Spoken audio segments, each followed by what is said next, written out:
નમસ્તે મિત્રો, હું હરિવર્ધન ચોકસી આપ સૌનું સ્વાગત કરું છું. મિત્રો, આજના વિડીયોમાં આપનું ખૂબ ખૂબ સ્વાગત. મિત્રો, રોજની જેમ આજે પણ જોઈએ કોણે શું કરવું શું ન કરવું. તારીખ 11/7/2026 ને શનિવાર. પહેલી રાશિ મેષ રાશિ. મેષ રાશિવાળાએ આજે શું કરવું જોઈએ?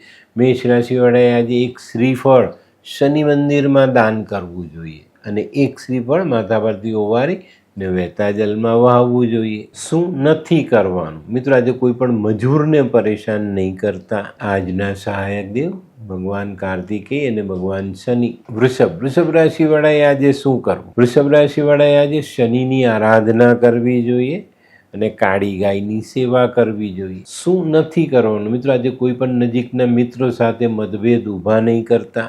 આજના સહાયક દેવ મા લક્ષ્મી. મિથુન રાશિવાળાએ આજે શું કરવું જોઈએ? મિથુન રાશિવાળાએ આજે લોખંડના વાડકામાં તેલ ભરી છાયા જોઈને આ વાડકો શનિ સામે દાન કરવો જોઈએ.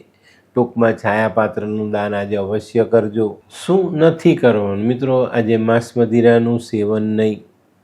આજના સહાયક દેવ માતા મહાકાલી. કર્ક રાશિવાળાએ આજે શું કરવું? કર્ક રાશિવાળાએ આજે કાળા અડદ મંદિરમાં દાન કરવા જોઈએ. શું નથી કરવાનું? મિત્રો, આજે કોઈ પણ રીતે તેલનો બગાડ નહીં કરવો.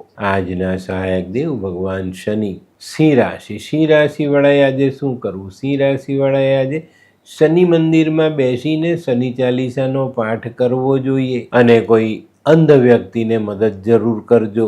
શું નથી કરવાનું? મિત્રો, આજે કોઈને પણ જુઠ્ઠો વાયદો કરવો નહીં. આજના સહાયક દેવ ભગવાન સૂર્યનારાયણ અને ભગવાન શનિ. કન્યા રાશિવાળાએ આજે શું કરવું જોઈએ? કન્યા રાશિવાળાએ આજે કાબરચિત્રા કૂતરાને ખાવાનું આપવું જોઈએ અને કોઈ અપંગ વ્યક્તિને પૈસાની મદદ અવશ્ય કરજો. શું નથી કરવાનું? મિત્રો, આજે કાળા ભૂરા વસ્ત્ર પહેરવા નહીં. આજના સહાયક દેવ તમારા કુળદેવી.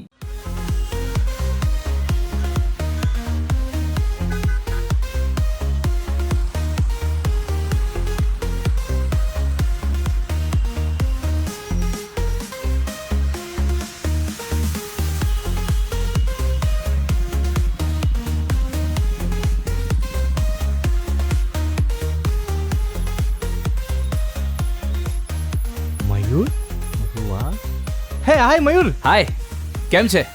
બસ એકદમ મજામાં. પણ તું તારી તબિયત તો એકદમ ડાઉન હતી ને? હા દોસ્ત, આ પહેલાં મારી તબિયત ખૂબ જ ખરાબ રહેતી હતી અને ડૉક્ટરના મંતવ્ય પ્રમાણે મારે શું કરવું એ મને સમજાતું જ ન હતું. અને સૌથી વધારે તો પૈસાનું પણ પાણી થતું હતું દોસ્ત.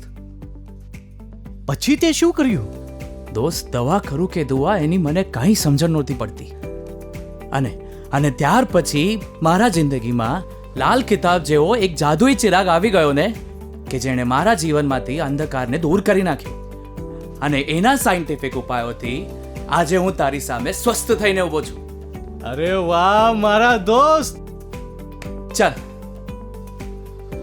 શું માનવ જીવનમાં રોગ મહારોગ ક્યારે આવે એની જાણકારી લાલ કિતાબ દ્વારા મળી શકે છે? હા, જરૂરથી.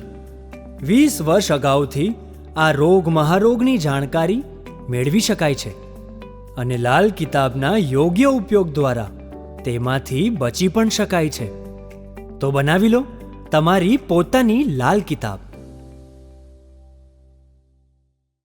તુલા રાશિવાળાએ આજે શું કરવું જોઈએ? તુલા રાશિવાળાએ આજે થોડું સરસવનું તેલ માથા પરથી ઓવારી મંદિરમાં દાન કરવું અથવા વહેતા જલમાં પધરાવવું જોઈએ. શું નથી કરવાનું? મિત્રો, આજે કુટુંબના જે આપણા ભાઈ બંધુઓ છે એની સાથે ઝઘડો નહીં કરવો. આજના સહાયક દેવ લક્ષ્મીનારાયણ ભગવાન. વૃશ્ચિક રાશિવાળાએ આજે શું કરવું? વૃશ્ચિક રાશિવાળાએ આજે કોઈ ગરીબને દવા અપાવવી જોઈએ અથવા દવા લાવવાના પૈસા આપવા જોઈએ. શું નથી કરવાનું? મિત્રો, આજે કોઈના વાદ વિવાદમાં પડવું નહીં. આજના સહાયક દેવ હનુમાનજી.